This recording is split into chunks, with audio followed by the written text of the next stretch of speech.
بسم اللہ الرحمن الرحیم۔ سفر سے متعلق عظیم فلاسفروں کے اقوال۔ سفر کرنے میں کوئی عیب اور عار نہیں۔ عیب کی بات یہ ہے کہ آدمی اپنے وطن میں دوسروں کا محتاج ہو۔ حضرت علی رضی اللہ عنہ۔ بعد سفر اور قلت زادِ راہ سے ڈرتا رہے۔ حضرت ابوبکر صدیق رضی اللہ عنہ۔ راستے کی پہچان نہ رکھنے والا مسافر بے پر کا پرندہ ہے۔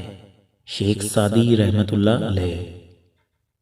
جو شخص زمین کا سفر کرتا ہے اس کے پاؤں میں آبلے پڑتے ہیں، جو آسمان کا سفر کرے اس کے دل میں آبلے پڑتے ہیں۔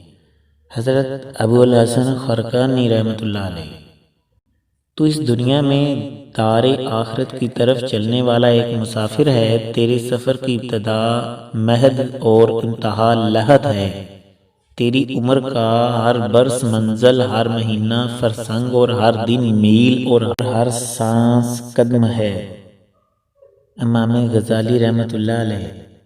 جو شخص ایسے ملک میں سفر کرتا ہے جس کی زبان سے وہ نا آشنا ہے تو وہ گویا ایک مدرسہ کو جاتا ہے نہ کہ سیر کو۔ بیکن۔ تجھے اپنی زندگی کا سفر اکیلے ہی طے کرنا ہوگا۔ کسی ہمراہ کی امید پر بھروسہ نہ رکھ۔ ڈاسن۔ زندگی میں ہر ایک کو سفر ضرور کرنا پڑتا ہے، سفر آخرت ہی کیوں نہ ہو۔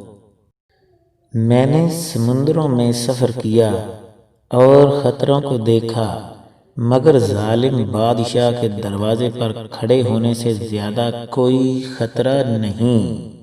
معروف قول۔